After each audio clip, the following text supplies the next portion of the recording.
What's up mga kautol? Good morning, good morning. Ride kami ngayon ni Bria Motovlog sa northern parts of Antique, sa Sebaste, Antique. Alright, take off na kami ni Bria papunta sa northern Antique, Sebaste, Antique, P. Javier. So hindi pa namin alam kung saan kami mamaya dadaan. Magtatanong-tanong na lang siguro kami mamaya, ano.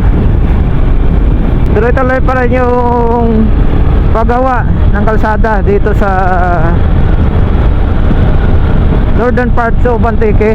Ginagawang 4 lanes siya. Grabe mga kautol, tingnan nyo, ang luwag ng kalsada, no? Di ba? Araw ng linggo, ganito yan sa probinsya. Kaya hindi busy yung kalsada natin pagdating ng araw ng linggo at saka maaga pa.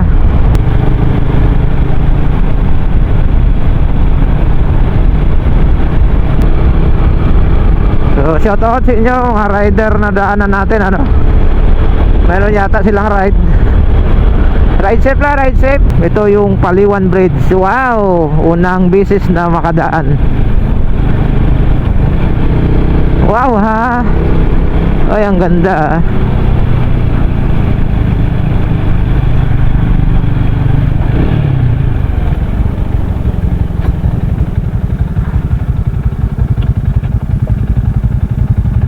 So yun, dito tayo sa Paliwan Bridge. Itong yung bagong tulay ng Paliwan Bridge, oh.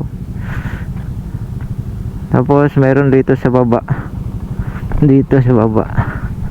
Ito yung ano, yung papunta doon. Ayun, oh.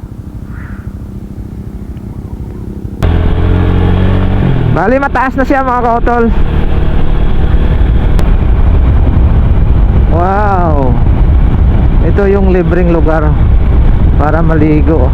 Walang bayad yan. Huwag mo ibikalat yung basura mo. Yun, oh. Grabe, sarap tumambay dito.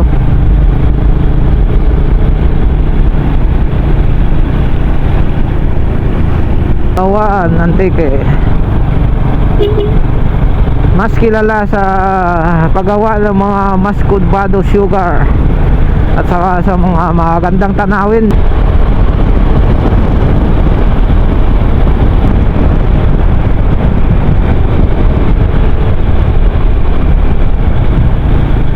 Ano, ang ganda ng tanawin, green na green yung mga palayan. Yung lugar na to sakop pa ito ng ano, Ulasi, Antique mga kautol.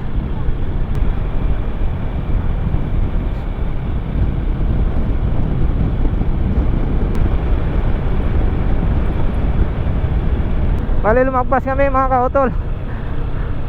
So ito daw yung crossing papasok.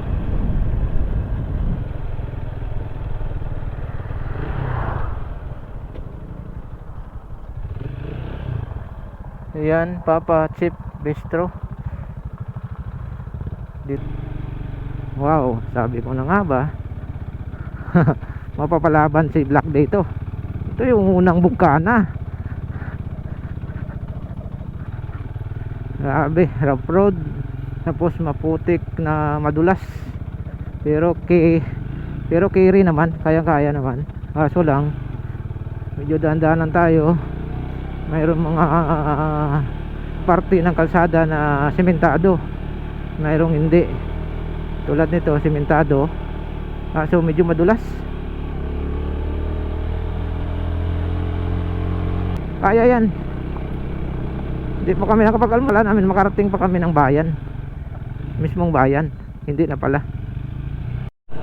Ay grabe.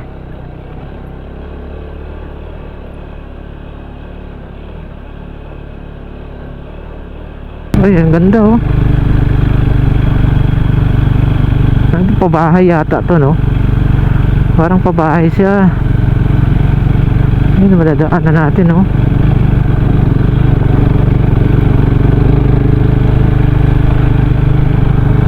Ayun, no? Mga pabahay. Hindi pa tapos. Pinagawa pa lang yata to.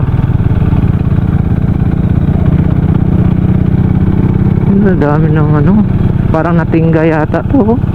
Oh, tuloy pa rin pala yung paggawa kasi bago pa lang yung simento.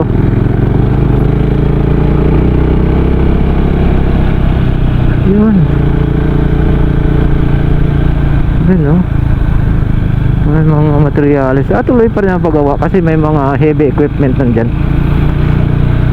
Hindi ko lang alam kung anong lugar na to.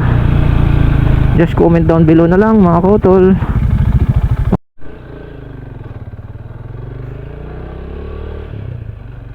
So hindi tayo nakapagpalipad ng drone dahil may dapay or lawin dito sa taas. Nako, kamuntikan na yung drone natin. Buti nakita ko kaagad. Wow. Ito yung madadaanan nyo kung gusto nyo pumunta rito. Ganito yung daanan. Mayroong simentado at saka mayroong rough road. Wow. Oh.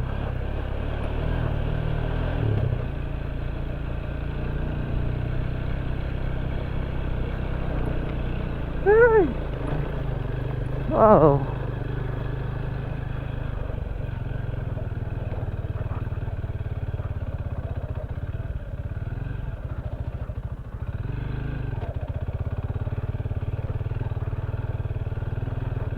Inverness, ganda dito.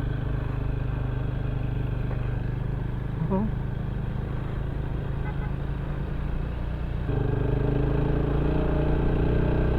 Maliit lang yung ano, daanan na simentado. Oh. Parang isang roller lang. Ay, wow.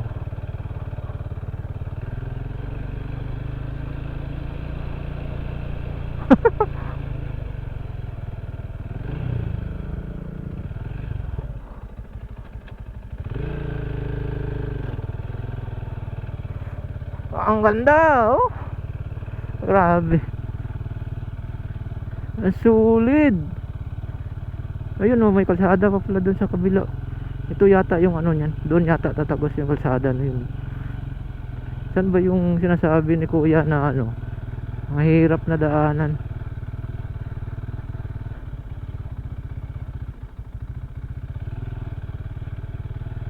Ay, palusong. Grabe. May aso rin pala dito. Brownie, relax lang Brownie.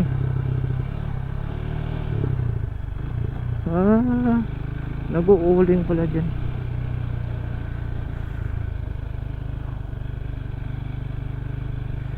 Parang parang ganito rin yung dinaanan namin doon papuntang Igsuro, yung nakaraan ni Bria. Ang daming baka dito.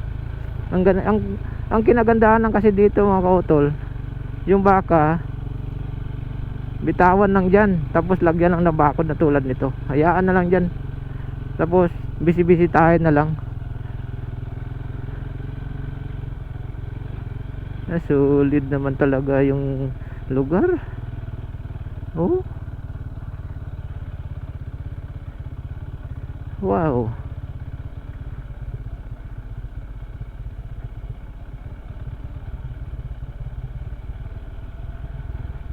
Tapos ito yung tinataniman nilang palay. Ayan, oh. Parang ano yan, kung tawag sa amin yan, panggas. Ano ba tawag yan? Ganun yung pagtanim dito ng palay.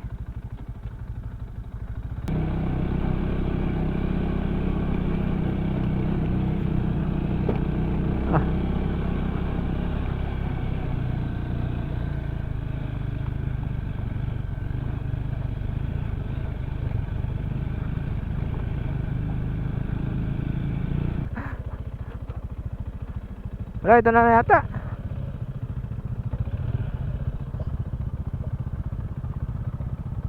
Ito, punta na.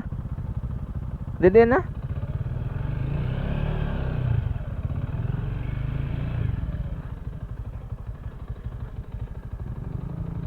Dede na. Nah, hirap na. Ha?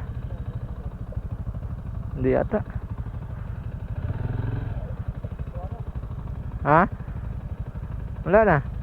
Doon na lang siguro maganda na yun, no? Andun yung view na yun. Tatambay na to. Tapos mag drone ta. Mag-drone. Doon. Ayun. Kita yung mga kautol. Grabe. Nakakamanghang tanawin. Dito lang yan matatagpuan sa Barangay P. Javier Sebastian Antique.